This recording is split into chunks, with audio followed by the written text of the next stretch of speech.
The Island That Took His Voice, Chincoteague's Darkest Secret. Part 1.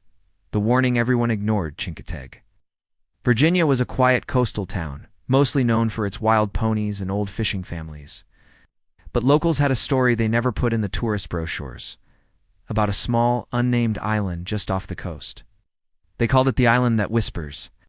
Others claimed it was where settlers had done something terrible, something the earth never forgave. Whatever the origin, no one from town went there, not even fishermen. Boats that drifted too close would suddenly stall. Birds avoided it. Locals said if you stepped foot there, you wouldn't return the same. People said it was a native burial site, cursed long ago. But warnings like that only tempt the curious. Circles with lines running through them, like some kind of compass drawn by someone who'd lost their mind. Maybe it's old native language, he said, squinting. A group of 5 college friends visiting Chincoteague for the summer thought the legends were nonsense. They wanted a spooky adventure, something to brag about back home. So they rented a little boat and headed toward the island just before sunset. Their mistake wasn't just going, it was laughing about it. Part 2. Arrival on the island, but it felt wrong. The air was still. No breeze, no birds, not even bugs. His skin was dry and cold, like he'd been in a freezer. At first they thought he was messing with them, playing some elaborate prank, but then he opened his mouth. One of the girls, Emily, joked that they'd found the setting of a horror movie. No one laughed. The island didn't look cursed at first. It was small, thick with trees and tall grass. No paths, just untouched nature. Ben, the most skeptical of the group, found strange symbols carved into a tree trunk. As they walked deeper into the island, they found bones, not animal bones. Small ones, arranged in circles. The others heard him yell, followed by a splash. When they ran toward the sound, he was gone. It looked like a ritual site, long forgotten and swallowed by the forest. Jackson, the loudest and most adventurous of them all, wandered ahead toward the waterline. A few moments later, he surfaced. Part 3. The boy who came out dry that alone terrified the others enough to bolt. They dragged him toward the boat. Jackson crawled back onto the shore on his own, but something was wrong. And just then, the forest behind them started whispering. The sea was freezing, but somehow he was still dry, like the water refused to touch him. He couldn't make out words, just rustling voices. Too many to count, all saying something just below hearing level. He wasn't wet, not a single drop on his shirt, pants, or shoes. Shapes, shadows that moved like they were stitched together from smoke. At night, they'd wake to the sound of whispering right outside their windows. A few saw figures in their mirrors that weren't their own reflections. Emily said she found sand in her shoes, even though she hadn't been to the beach, and nothing came out. His throat wasn't injured. His brain looked fine, but he couldn't speak. The last search dog lost his scent right at the water's edge. His lips moved, his throat worked, but no sound followed. No TV, no music, no food seemed to stir any emotion. He just stared, sometimes at nothing, sometimes at the walls like he was watching something the rest of them couldn't see. Not a whisper, just looked at them, wide, panicked, clutching his chest, as if trying to force the words up from his lungs. Then he pointed to the woods behind them. There was something in the trees, something moving. Part 4. The run back, they didn't wait to see what it was. Whatever Jackson saw in those woods had drained every ounce of confidence from him. The island didn't let go that easily. The tide had pulled the boat away. The anchor line had snapped. It was floating 50 feet out. Emily screamed when she saw figures in the trees, not people exactly. Desperate, they jumped into the water, pushing Jackson between them. They made it back to the boat. But the island wasn't done with them. Part 5. What followed them home back on shore? They rushed Jackson to the hospital. Doctors ran every test, MRI scans, blood work. Nothing explained his silence, never spoke again. Worse, he stopped reacting to the world around him. One by one, the others started hearing things.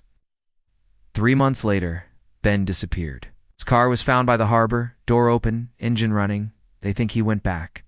But the truth, he never left. None of them did, because once you touch the island, it touches you back, and it never lets go.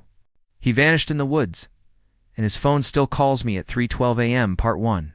The sign. Shouldn't have ignored it. Started like every dumb teenage ghost hunt ever does.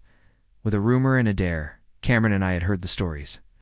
People whispered about the fenced-off woods just outside Little Rock, Arkansas. Locals said it used to be some kind of military testing site back in the 60s. Others claimed it was just a dumping ground for toxic waste. It's just a sign. It probably put it there to keep kids like us out. But the stories that stuck, it's the ones about people vanishing. The ones about strange shapes crawling through the trees. The forest smelled wrong, damp, sour, like something rotting under the dirt. We joked to shake the nerves off, but deep down I knew we shouldn't be there. About a place the government never cleaned up. It's just closed off. Naturally, we wanted to see it for ourselves. We parked a half-mile from the gate. The old nitrogen monoxide trespassing sign was weathered and cracked, barely hanging by one nail. Cameron snapped a picture and laughed. It was a perfect dome of packed earth, maybe 5 feet tall, with no plants growing on it. It's just smooth dirt cracked from age. Whatever it was, maybe a coyote? The bones had been blackened, not burned, but corroded, like something had eaten away at it slowly. But as we climbed over the rusted fence, the air changed. The deeper we went, the quieter it got. Even the birds didn't make a sound. Intentional. Part 2. The strange mounds, no sunset, no warning. About 20 minutes in, we found the first mound. There were more, 5 or 6, spread out like graves, too large for people. It was tied to a tree with barbed wire, its jaw hanging open like it had been screaming. The way it moved was jerky, like a puppet pulled by invisible strings. Its skin was pale, wet, and stretched too tightly over its bones. We couldn't see its face. It didn't have one, just holes where eyes should be. No mouth.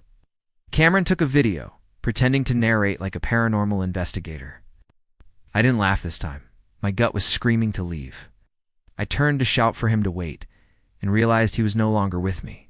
We heard a rustle in the distance. Not like a squirrel or a raccoon. This was heavier. We told ourselves it was just an animal, but we didn't leave. Of course we didn't.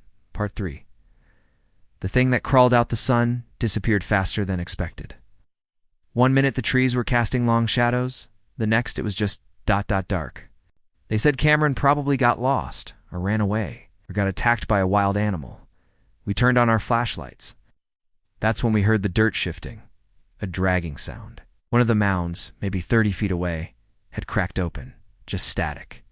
Breathing, and sometimes a scraping sound, like something dragging across dirt, and something was climbing out.